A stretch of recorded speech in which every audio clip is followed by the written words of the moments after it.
আসসালামু আলাইকুম রহমতুল্লাহ। প্রিয় বন্ধুগণ, গতকালকের যে 5 সেকেন্ডের ভূমিকম্প, 5.7 মাত্রা ভূমিকম্প মাত্র 3টা ঝাঁকি দিচ্ছে। তাতেই বাংলাদেশের মানুষের মানে হচ্ছে যে কলিজার পানি শুকায় গেছে। মানুষ ভুলে গেছে ক্ষমতার অপব্যবহারে, যে লোভ লালসায় পড়ে কেমনে লুটে পুটে খাবে। যে আল্লাহ একজন আছে তাকে ভুলে গেছে মানুষ,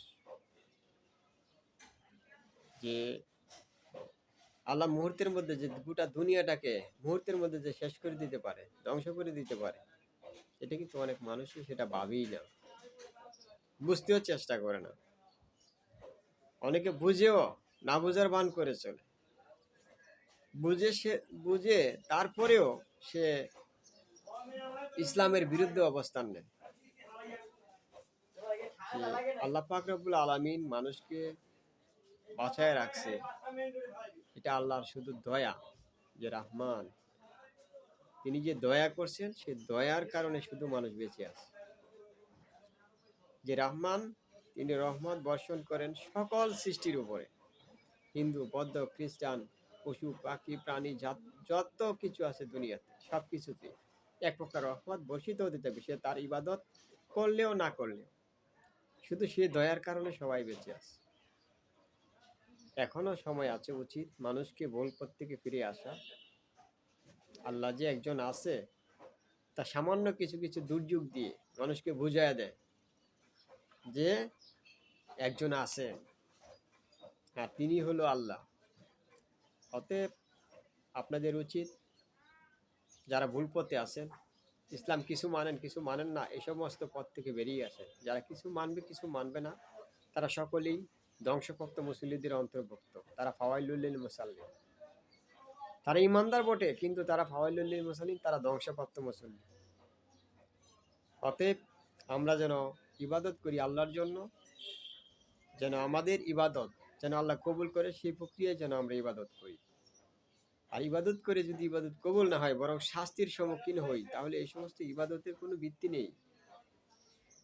আপনি 1 মণ দুধ দিলেন, 1 ফোঁটা গরু প্রস্রাব দিয়ে দিলেন, ওই দুধের কোনো যেমন মূল্য নেই, এরকম কিছু মানেন আর কিছু মানেন না, ওইরকম কোনো ইবাদতেরও আল্লাহর কাছে কোনো প্রযোজ্য নেই, তার কোনো গ্রহণযোগ্যতা নেই।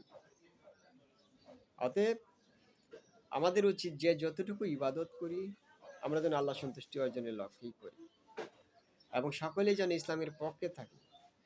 আমরা অনেকেই মনে মনে হ্যাঁ ইসলামী শাসন চাই, কিন্তু নামাজ রোজা হজ জাকাত সব কিছু করি, কিন্তু কোরআনের আইন বাস্তবায়ন হোক পার্লামেন্টে, এটা কিন্তু অনেকেই চায় না। এটা না চাওয়ার মানে হলো ফাওয়াইলুল মুসাল্লিন, তারা ধ্বংসপ্রাপ্ত মুসল্লি, আর তাদেরকে ঠ্যাং উল্টা করে জাহান্নামে হুতামায় ভরে দেবে। এটা কিন্তু আল্লাহ সরাসরি কোরআনে ঘোষণা দিয়ে বলে দিয়েছে সূরা হুমাযাতে। ধ্বংসপ্রাপ্ত মুসল্লিরা নিক্ষিপ্ত হবে হুতামা জাহান্নাম। যারা মানুষকে সামনে এবং পিছনে মানুষকে নিন্দা করে, সকল কিছু বিষয়, সুযোগ হলে অন্য সময় ইসলামিক বিষয় নিয়ে আলোচনা করব। তো বিষয় হলো, আমাদের যে ভুল ত্রুটি আছে তা থেকে বেরিয়ে আসেন, তওবা করে আল্লাহর দিকে ফিরে আসি। সামান্য একটা ভূমিকম্পে মানুষের কলিজা লড়াইয়া ফেলাইছে।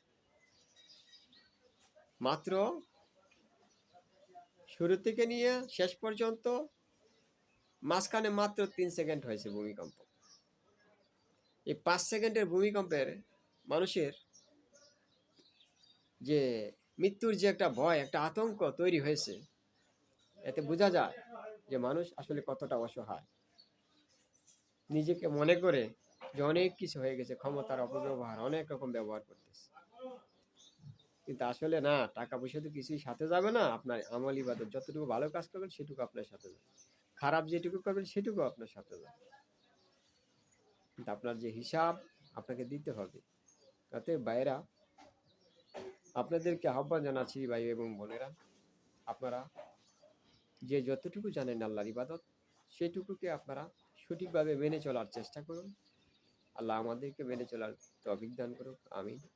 সবাই বুঝে চলার তৌফিক দান করুক, সবাই যেন আমরা বুঝে চলতে পারি, আল্লাহ যেন আমাদেরকে সেই তৌফিক দান করেন, এবং যতটুকু এলেম অর্জন করেছি সেটুকু যেন আমল করে চলতে পারি, আল্লাহ যেন আমাদেরকে সেই তৌফিক দান করেন, আমিন। আসসালামু আলাইকুম ওয়া রাহমাতুল্লাহ।